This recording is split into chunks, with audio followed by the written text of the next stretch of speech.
আজকে যত উল্টাপাল্টা কথা লিখে মানুষকে বিভ্রান্ত করে এবং সেটিকে নিউজ করে যাচ্ছে, এগুলি এমনি আমি ছাড়বো না, একদিন দেখা হবেই। মানুষ হত্যা করা তো আমার কাজ না।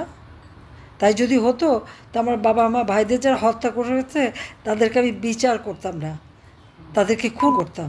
আমি তো তা করিনি। সাধারণ আর 10টা মানুষ তার আপনজন হারালে যেরকম বিচার পায় ঠিক সেইভাবেই বিচার করেছি। হাজার হাজার পুলিশকে হত্যা করেছে, লাশ গুম করেছে, পা বেঁধে ঝুলিয়ে রেখেছে।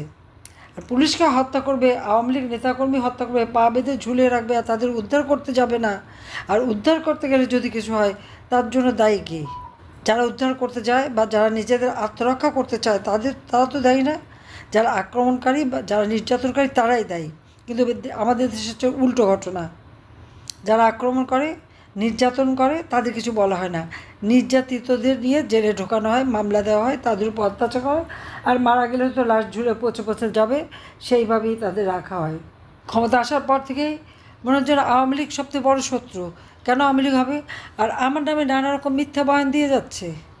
আজকে দেখলাম কি চিফ প্রসিকিউটর নানা কথা বলেছে, সম্পূর্ণ ভুয়া মিথ্যা কথা। আমার উপর নাকি সেনাবাহিনী এসে চাপ দিয়েছে যেন পদত্যাগ করি। সেনাবাহিনী তো সে কথা কখনো বলেনি আমাকে, কেন বলতে যাবে? বা আমার উপরে কেউ কোনো চাপ দেয়নি। আমরা নাকি ছাত্র হত্যা করেছি। আমি চ্যালেঞ্জ দিচ্ছি, যে সমস্ত অভিযোগ এনেছে সব মিথ্যা, ভুয়া। আজকে যদি ছাত্ররা আন্দোলন করলে তাদেরকে উৎখাত করতে হলো বা তাদের কিছু করতে হতো, তাহলে 7ই জুলাই যখন ছাত্ররা আন্দোলন করতে শুরু করলো, 14ই জুলাই পর্যন্ত তারা নীরবে আন্দোলন করেছে, তাদের বিরুদ্ধে কোনো ব্যবস্থা তো নেওয়া হয়নি। এই 7 জুলাই থেকে 14 জুলাই এই 10টা দিন তারা যখন আন্দোলন করে তাদেরকে একটা টোকাও পড়তে দেয়নি। মেয়েরা সারা রাত বসে যখন আন্দোলন করতো, আমারই পদত্যাগ চাইতো, আমি তাদের প্রোটেকশন দিতাম, তাদের নিরাপত্তা দিয়েছি। আমি কেন ছাত্র হত্যা করতে যাব? যখন 6 জন ছাত্র মারা গেল, তার শিক্ষক সাধারণ মানুষ মারা গেল, সাথে সাথে আমি জুডিশিয়াল এনকোয়ারি করে দিয়েছি। আমি হত্যা করলে নিশ্চয়ই জুডিশিয়াল এনকোয়ারি কমিশন গঠন করতাম না, এবং তারা কাজও শুরু করেছিল। কিন্তু একের পর এক লাশ পড়তে শুরু করলো। এই লাশ কারা ফেলছে? এই লাশ ফেলছে ইউনূস নিজে। তার কারণ তার মেটিকুলাস ডিজাইনের অংশ। আর আরেকজন লাশের ব্যাপারে পরামর্শ দিয়েছিল, ছিল তারেক জিয়া। লাশ পেল, সরকার পড়ে যাবে।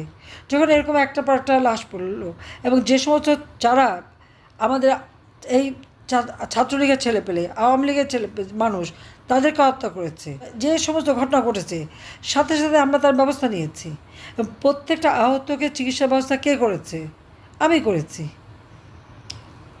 15 জুলাই থেকে তারা যখন এই পুলিশ হত্যা শুরু করলো, কি বিভৎসভাবে পুলিশদেরকে হত্যা করেছে, পিটিয়ে পিটিয়ে। অন্তঃসত্ত্বা পুলিশ কনস্টেবলও রেহাই পায়নি। আওয়ামী লীগের নেতারে পিটিয়ে হত্যা করে গাছে ঝুলিয়ে রাখেনি। ঢাকায় করেছে, ঝিনাইদহ করেছে, বিভিন্ন জায়গায়। কে করছে এটাকে আমি করেছি না ইউনূসের গংরা করেছে? আজকে চিফ প্রসিকিউটর যে বলে কোর্টে যে যত মিথ্যা বয়ান বানিয়ে নিয়ে আসে, তারা কি করেছে? যারা মেয়েদের রেপ করেছে, যারা গণহত্যা করেছে, তাদের ডিফেন্সে ছিল এই চিফ প্রসিকিউটর। তাদের ডিফেন্সে ছিল যখন যুদ্ধ অপরাধীদের আমরা বিচার করি। আজকে সে কী করে চিফ প্রসিকিউটর হয়? সেটাকে আমার প্রশ্ন। সম্পূর্ণ বেআইনি। যে আইন করা হয়েছিল যুদ্ধ অপরাধীদের বিচারের জন্য, সেই আইন এক্সিকিউটিভ অথরিটি দিয়ে সেটাকে সংশোধন করতে পারে না। সংশোধন করতে আবার সেই পার্লামেন্টও সংশোধন করতে হবে। সেই আইন সংশোধন করে এখন ওখানে আমাদের বিচার এবং যত মিথ্যা বয়ান, গণভবনে নাকি রাত্রেবেলা আমাকে এসে চাপ দিল রিজাইন করতে হবে। না, চাপ তো দেয়নি, বরং প্রত্যেক মানা করছে, যে নিষেধ করেছে যেন আমি পদত্যাগ না করি। আমার দলের লোক আমাকে কিছুই বলেনি। যখন 34 জন নিহত হলো, এই আবু সাঈদের পরিবার থেকে শুরু করে সবাইকে আমি ডেকে নিয়ে এসে তাদের প্রতি আমার সিম্প্যাথি দেখাই, আর্থিক সহায়তা দিই। প্রত্যেকটা আহতকে আমি চিকিৎসা করি। আমার ডাক্তার সামন্তলাল সেন এবং ডাক্তার রোকেয়া যে হাসপাতালে প্রতিটি রুগীকে দেখে আসে, প্রতিটি হাসপাতালে যে তাদেরকে দেখে এসেছি, প্রত্যেকটা আর্থিক সহায়তাও দিয়ে এসেছি, নগদ টাকা দিয়ে এসেছি। আর চিকিৎসার জন্য সমস্ত খরচ আমি করেছি। আমি হত্যা করলে আবার এই চিকিৎসা করবো কেন? মানুষ হত্যা করা তো আমার কাজ না। তাই যদি হতো তো আমার বাবা মা ভাইদের যারা হত্যা করেছে তাদেরকে আমি বিচার করতাম না, তাদেরকে খুন করতাম। আমি তো তা করিনি। সাধারণ আর 10টা মানুষ তার আপনজন হারালে যেরকম বিচার পায় ঠিক সেইভাবেই বিচার করেছি। কাজে আমার নামে আজকে এই মিথ্যে কথা, এবং প্রথম আলোর দোহাই দিয়ে করেছে। প্রথম আলো কীভাবে এই কথা জানলো? প্রথম আলো তো গণভবনে ঢুকতে পারতো না।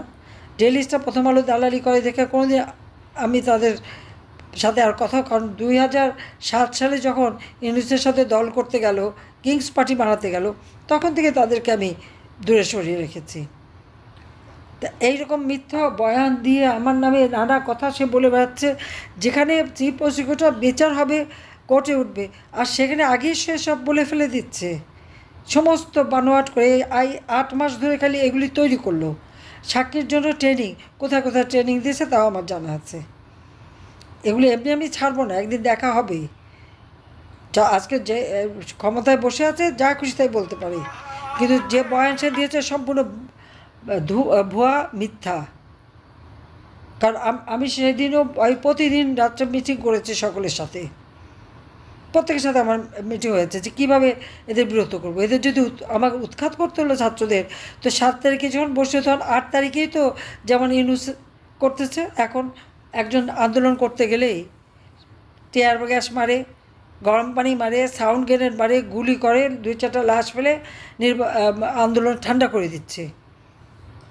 আমরা তাই করতাম, আমরা তো তা করি নাই।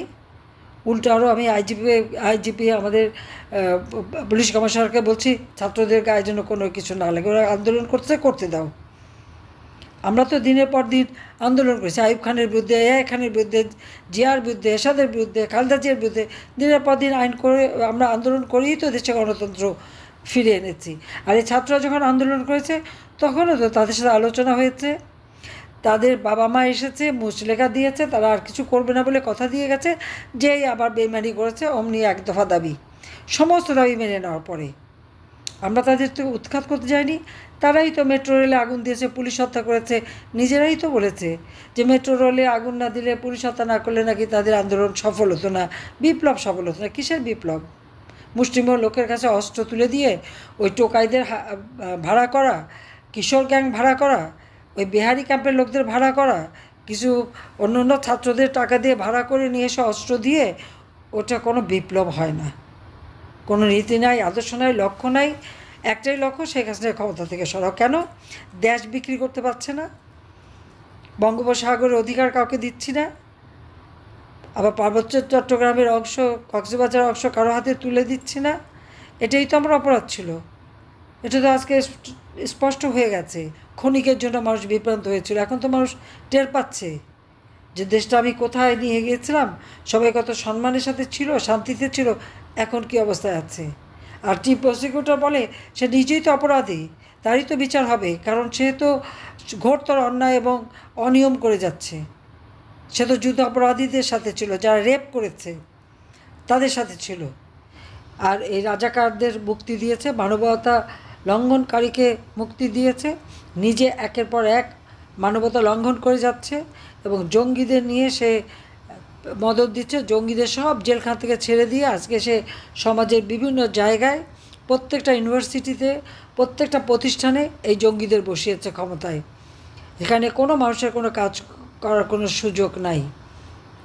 তার উপর আজকে সরকারি কর্মচারীদের উপরে জুলুম, তাদের বিরুদ্ধে মামলা মোকদ্দমা, সামরিক বাহিনীর যারা অফিসার তাদের উপরে মামলা মোকদ্দমা, পুলিশ বাহিনীর উপরে মামলা মোকদ্দমা, একের পর হাজার হাজার পুলিশ হত্যা করেছে, আওয়ামী লীগের নেতাকর্মী হত্যা করেছে, 1,37,000 নেতাকর্মীর বিরুদ্ধে মামলা, এবং লক্ষ লক্ষ আওয়ামী লীগ নেতাকর্মী আজকে আসামি বানিয়ে রেখেছে।